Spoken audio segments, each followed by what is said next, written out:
A lo largo de los años, WWE nos ha entregado momentos que dejaron a los fans sin palabras, que paralizaron las redes sociales y que siguen siendo tema de conversación. Sorpresas inolvidables, traiciones que marcaron un antes y un después y anuncios que cambiaron todo para siempre. Todas estas situaciones nos hicieron vivir la emoción al máximo y nos recuerdan ¿por qué es que este negocio es único? ¿Por qué nos gusta tanto la lucha libre? ¿Qué es lo que mi gente? Yo soy Noah y por eso hoy en el Noah Club, los 7 momentos más choqueantes en la historia de WWE. Disclaimer, ya hicimos la primera parte, pero quedó claro que todavía hay mucho más por repasar. Ahora llega esta segunda parte con los 7 primeros puestos del top 15. Así que prepárense porque esto se pone aún más grande. Ahora sí, corre video.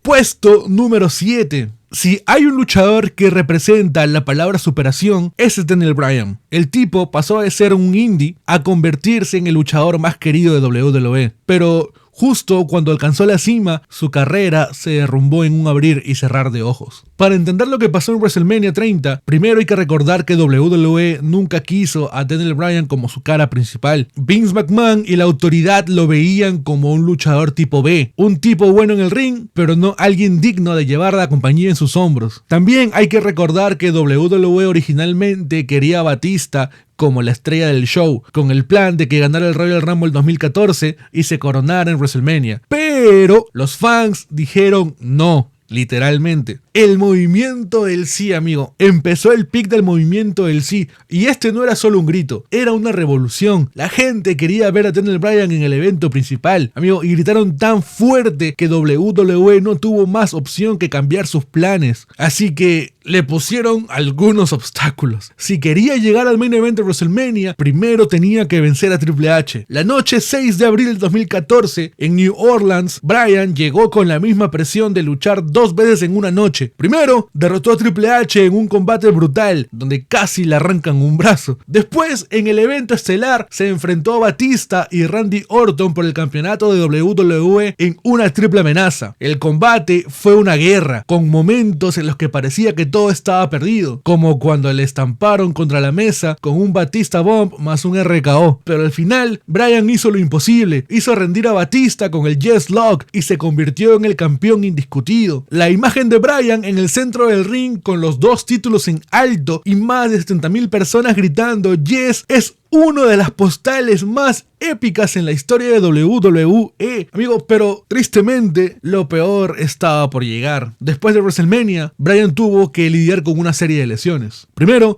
una lesión en el cuello que lo obligó a renunciar al título unos meses después de ganarlo. En 2015 ganó el campeonato intercontinental en WrestleMania 31, pero otra vez la lesión lo obligó a dejarlo vacante. Entonces WWE le prohibió luchar hasta que los médicos le dieran de alta. Y llegamos al 8 de febrero del 2016, en un episodio de Raw. Daniel Bryan apareció en el ring para dar la noticia que nadie quería escuchar. Con los ojos llenos de lágrimas y la voz entrecortada, Bryan miró la cámara y dijo palabras que destrozaron el corazón de los fans: me retiro de la lucha. Los médicos le habían dicho que si seguía peleando podía terminar con un daño cerebral permanente. Amigo, no había alternativa. El tipo que hizo posible el movimiento del sí, el luchador que los fans obligaron a WWE a convertir en campeón, tenía que colgar las botas mucho antes de lo que debía. La arena entera lo ovacionó y Bryan se despidió con su clásico Yes, pero esta vez siento que con el corazón partido. Fue uno de los momentos más impactantes y tristes en la historia del wrestling. Puesto número 6. Gente, hay momentos en la lucha libre que en noviembre del 2005, el día en que perdimos a Eddie Guerrero. Eddie Guerrero no era solo un luchador más, era uno de los mejores que jamás haya pisado un ring de WWE. Carisma, habilidad,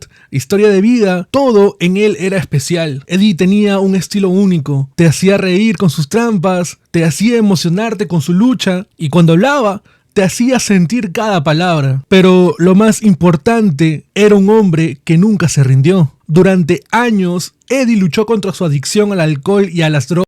WWE lo despidió en el 2001 porque estaba fuera de control, pero en lugar de dejarse caer, se levantó regresó más fuerte y más enfocado, y así fue que terminó cumpliendo su sueño. En 2004, en No Way Out, venció a Brock Lesnar y se convirtió en campeón de WWE. Amigo, ese fue el momento más hermoso de su carrera, la celebración más genuina en la historia de WWE, pero lamentablemente su historia no tuvo el final feliz que todos queríamos. Eddie fue encontrado sin vida en su habitación de hotel en Minneapolis. Eddie Guerrero falleció a los 38 años. La autopsia reveló que sufrió una insuficiencia cardíaca. Su cuerpo simplemente no pudo más, después de años de vida desenfrenada. Amigo, la noticia destrozó a todos en WWE. Chris Benoit, su mejor amigo, se derrumbó en llanto en plena transmisión en vivo. Rey Mysterio, Batista, John Cena, todos estaban devastados. Esa noche, WWE canceló sus planes y dedicó un show entero a Eddie. Las imágenes de Eddie se repetían una y otra vez en pantalla. El público coreaba su nombre con una mezcla de amor y tristeza. Amigo, fue uno de los homenajes más emotivos de la historia. Y hasta el día de hoy, cuando alguien hace una frog splash, o cuando alguien grita ¡Viva la raza!, cuando alguien dice Lie, Cheat and Steal, sabemos que Eddie sigue vivo en la memoria de los fanáticos. Te extrañamos mucho, Eddie. Gracias por todo y que viva la raza, mi gente. Este puesto está empatado. Y lamentablemente, lo que pasó el 23 de mayo del 99 en el pay-per-view Over the Edge es uno de los momentos más oscuros en la historia de WWE. Para los que no lo saben, Owen Hart era parte de una de las familias más importantes del wrestling. Los Hart. Era hermano menor de Bret Hitman Hart, era un talento increíble en el ring y también era conocido por su personaje The Blue Blazer, una especie de superhéroe enmascarado. Era querido tanto por los fans como por sus compañeros de vestuario, y su legado siempre ha estado en la sombra de lo que pudo haber sido si no hubiera ocurrido la tragedia. El 23 de mayo del 99, en el Kemper Arena de Kansas City, Owen estaba programado para competir como The Blue Blazer en una lucha por el campeonato intercontinental contra el Padrino. WWE tenía la idea de hacer su entrada desde lo alto de la arena, como si fuera un superhéroe bajando del cielo. La idea era que descendiera con un arnés y se soltara en el momento justo para hacer una caída cómica en el ring, pero algo salió mal. Cuando Owen fue elevado a lo más alto, el mecanismo del arnés falló prematuramente y el seguro se soltó. El resultado fue un desplome de más de 24 metros de altura, cayendo de pecho contra el esquinero del ring. Este evento estaba siendo transmitido en vivo. La cámara nunca mostró la caída. Los comentaristas, especialmente Jim Ross, quedaron en estado de pánico. La producción puso un video pregrabado mientras los paramédicos y árbitros corrían al ring. Los reportes dicen que Owen aún tenía signos vitales cuando fue atendido, pero que su estado era crítico. Minutos después, Jim Ross tuvo que dar la noticia en vivo, diciendo: esto no es parte del show, Owen Hart ha fallecido. Amigo, la transmisión continuó. El evento siguió adelante, pero nadie en la arena podía creer lo que había pasado. La familia Hart, especialmente su esposa Martha Hart, demandó a WWE por negligencia, alegando que la empresa no tomó las medidas de seguridad necesarias. Años después, WWE y Martha llegaron a un acuerdo, pero ella nunca permitió que Owen fuera inducido al Salón de la Fama de WWE, asegurando que no quería que su nombre estuviera vinculado con la empresa que lo impuso en riesgo. Al día de hoy, su muerte sigue siendo una de las heridas más profundas en la historia del wrestling y un momento de impacto total. O sea, el show continuó después de eso, amigo. Incluso habían manchas de la sangre de Owen en el ring, amigo. Yo no entiendo qué carajos pasaba por la cabeza de Vince. Puesto número 5. Y gente, hay momentos en la lucha libre que simplemente no se pueden olvidar. Esos instantes donde la música suena, la multitud explota y la piel se te eriza porque sabes que estás viendo historia pura. En este puesto 5 me la rebanco como campeón y tengo un triple empache. En el año 97, el Undertaker estaba en plena guerra con Shawn Michaels en el primer Hell in a Cell de la historia en Bad Blood. Pero lo que pasó esa noche iba mucho más allá de la lucha. De repente se apagaron las luces, explosión de fuego en la entrada y aparece un gigante con máscara roja y negra, lo que le agregó epicidad a este momento fue Vince McMahon gritando "That's gotta be Kane, that's gotta be Kane", y lo que siguió fue una absoluta masacre, amigo. Kane arrancó la puerta de la jaula como si nada y se fue, hermano, y dejó al Deadman tirado en el suelo, amigo. Cine puro. En ese momento todo el mundo supo que una nueva era había comenzado. Kane no era un luchador común, era una bestia, un monstruo indestructible, y su llegada marcó una de las mejores historias en la historia de WWE. Si fuiste fan del wrestling en los 90s, sabes que Sting era la cara de WCW. Era el único que nunca había puesto un pie en la WWE, el último gran nombre que Vince nunca pudo fichar. Pero en Survivor Series del 2014, después de décadas de espera, pasó lo impensado. Triple H estaba a punto de robarle la victoria al equipo Cena, cuando de pronto suena una música que nadie reconocía. Un silencio en la arena porque todo se puso color negro y apareció Sting con su clásico abrigo y el bate en la mano. Amigo, el público simplemente se volvió loco. Sting caminó hacia el ring con una calma aterradora, amigo. Se puso cara a cara con Triple H y le aplicó un Scorpion Death Drop. Luego puso a Ziggler encima de Rollins y ayudó al equipo Cena a ganar. Amigo, ese fue el día en que la leyenda de WCW finalmente pisó un ring de WWE, y aunque su carrera en la empresa fue corta, ese momento quedó grabado en la historia como uno de los mejores debuts y uno de los momentos más impactantes en la historia. Si eres fan de Edge, sabes que su retiro en 2011 fue uno de los más tristes de la historia. Los médicos le dijeron que su cuello estaba tan mal que si luchaba otra vez podía quedar paralizado. Por casi 9 años, todo el mundo creyó que Edge nunca volvería, hasta que llegó el Royal Rumble del 2020. El contador de la pantalla estaba en 3, 2, 1 y de pronto, amigo, suena la canción de Metalingus. Y como ya lo hemos visto en este canal otras veces, la explosión de emoción del público fue increíble. O sea, Edge apareció con lágrimas en los ojos, básicamente mirando a los fans. La cara de Edge lo decía todo. Él mismo no podía creer que estaba ahí otra vez. Subió al ring y empezó a repartir lanzas a todo el mundo, amigo. Ese día lo imposible se hizo realidad. Edge volvió a hacer lo que más amaba y desde entonces ha tenido una última gran etapa de su carrera, dándonos luchas épicas antes de partir a AEW en 2023. Amigo, estos 3 momentos, estas 3 leyendas, la real definición de crear impacto. Puesto número 4. Hay palizas en WWE que te dejan en shock, y pues momentos donde ves a un luchador recibir semejante masacre que te preguntas ¿cómo rayos sigue vivo después de eso?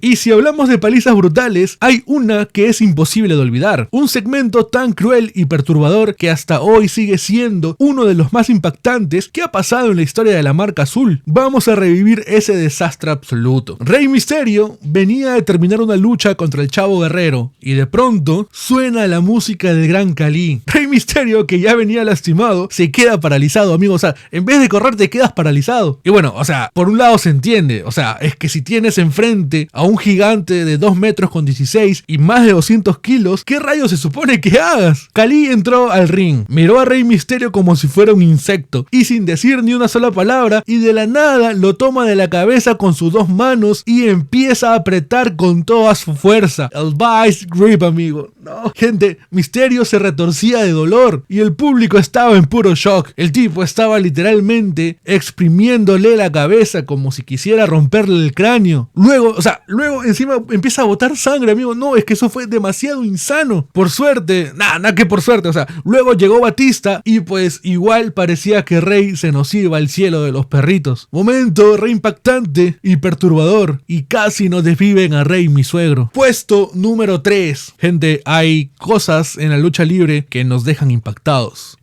Momentos que te hacen decir, esto no puede estar pasando, pero que son tan reales como tristes. Y si hablamos de momentos tristes, en general hablando de tragedias, en WWE, ninguna es tan oscura y perturbadora y difícil sobre todo de asimilar como lo que pasó con Chris Benoit en el 2007. Chris Benoit era un luchador de otro nivel, un tipo que se ganó el respeto de todos en el negocio por su intensidad, por su técnica y su dedicación absoluta al wrestling. Durante años fue considerado uno de los mejores luchadores técnicos del mundo, y cuando ganó el campeonato mundial en WrestleMania 20, celebrando junto a su mejor amigo Eddie Guerrero, parecía el final perfecto para su carrera. O sea, parecía el final de una película también, pero las cosas cambiaron drásticamente en 2007. Era el domingo 24 de junio del 2007. Benoit estaba programado para competir en el evento Vengeance Night of Champions, donde iba a enfrentarse a CM Punk por el campeonato de ECW, pero nunca llegó. Nadie entendía qué estaba pasando. WWE intentó contactarlo varias veces, pero no hubo respuesta. Al día siguiente, la verdad salió a la luz, y fue algo que nadie estaba preparado para escuchar. Chris Benoit, su esposa Nancy y su hijo Daniel fueron encontrados sin vida en su casa en Georgia. Al principio, todos pensaron que se trataba de un ataque o un robo. WWE incluso le dedicó un programa especial a Benoit en Raw, recordando su carrera y mostrando algunos de los mejores combates que tuvo. Pero lo peor vino después. Las investigaciones revelaron que Chris Benoit había asesinado a su esposa y a su hijo antes de quitarse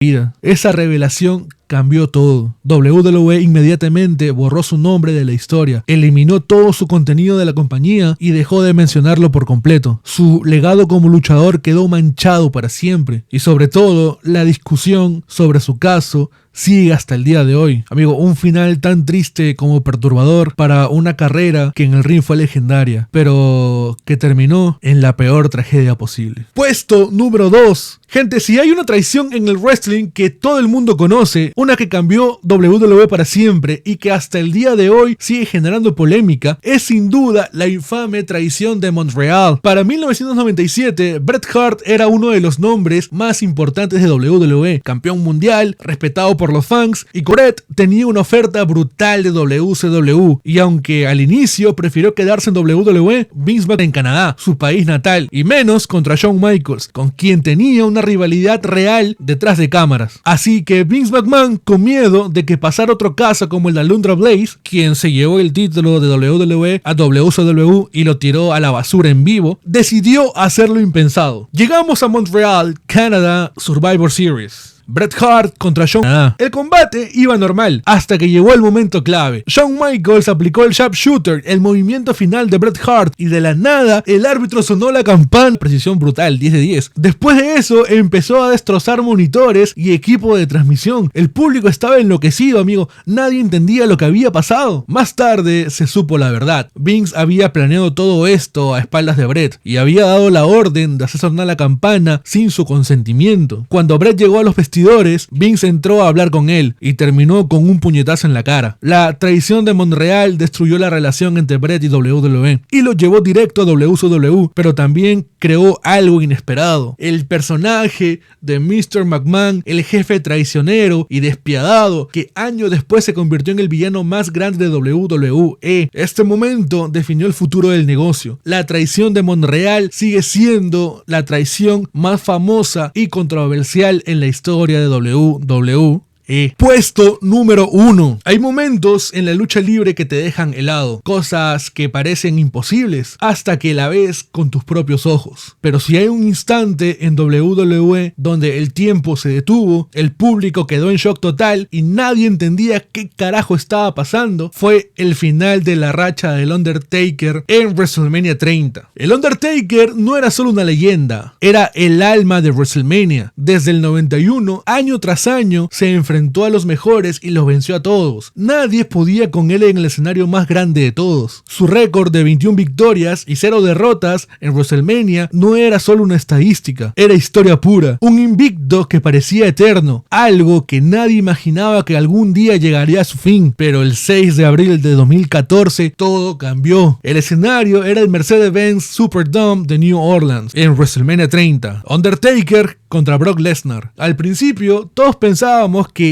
esto era otro año más, otra víctima más para la racha. O sea, sí, Brock Lesnar era una máquina destructora, pero vamos, o sea, ¿alguien realmente pensaba que iba a ganar? El combate fue brutal y agotador, sumado a que Taker no estaba en su mejor forma, y eso se notaba, amigo. Pero entonces pasó lo que nadie esperaba. Lesnar cargó al Undertaker y le aplicó un F5. Amigo, lo cubrió y el conteo llegó a 3, amigo. O sea, la campana sonó. Silencio, amigo. Silencio absoluto. La gente no gritó. No hubo bucheos, no hubo reacción. Nadie entendía qué carajos estaba pasando. La cámara enfocó a los fans y sus caras lo decían todo. Shock total. Amigo, un tipo con los ojos desorbitados, otro con las manos en la cabeza. La arena entera estaba en trance. 21 21-1. La racha había muerto. Incluso Paul Heyman se agarraba la cabeza como si tampoco lo creyera. Brock Lesnar sonreía como un demonio, amigo, y el Undertaker estaba tirado en la lona sin moverse. Lo trágico pasó cuando llegó a la pantalla el 21-1. Ahí fue cuando el público reaccionó de verdad. Algunos incluso pensaban que esto era un error, que algo había salido mal, pero no, amigo, la racha estaba muerta. Undertaker se puso de pie con la poca fuerza que le quedaba, miró al público con los ojos un poco raros y se fue caminando lentamente, con la ovación más triste que WWE haya tenido. Esa noche, Brock Lesnar no solo ganó una lucha, ganó un pedazo de la historia de WrestleMania. Y aunque hasta el día de hoy muchos siguen debatiendo si esto debió haber pasado o no, lo cierto es que fue uno de los momentos más choqueantes en la historia de WWE. Un final que nadie vio venir. El día en que WrestleMania cambió para siempre. El día del 21-1. Y hasta acá el video de hoy. Gente, ha sido un video maratónico, o sea, totalmente largo. Creo que va a quedar como el más largo de los videos que he podido subir. O sea, sin juntar compilaciones. Así que agradecería mucho que le puedan dar like, por favor, si les ha gustado. Y que puedan suscribirse si es que no lo están. De ese modo, nuestra comunidad sigue creciendo cada día más. También quiero agradecer mucho a los miembros del canal. Gente, son increíbles, de verdad son increíbles. Y muchas gracias por el aguante que le dan a este pequeño canal. Y ahora, déjame en los comentarios ¿qué momento agregarías? ¿Estás de acuerdo con este top 7? ¿O qué momento faltó? Estaré leyendo tus comentarios y armamos el real debate. No se olviden que estamos reaccionando en vivo a los Raw y SmackDown todos los lunes y viernes por este canal. Una vez más, muchas gracias por todo el aguante, gente. Ahora sí, buenos días, buenas tardes, buenas noches. Este fue Noah y... Give me a hell yeah! And that's the bottom line, because Stone Cold said so.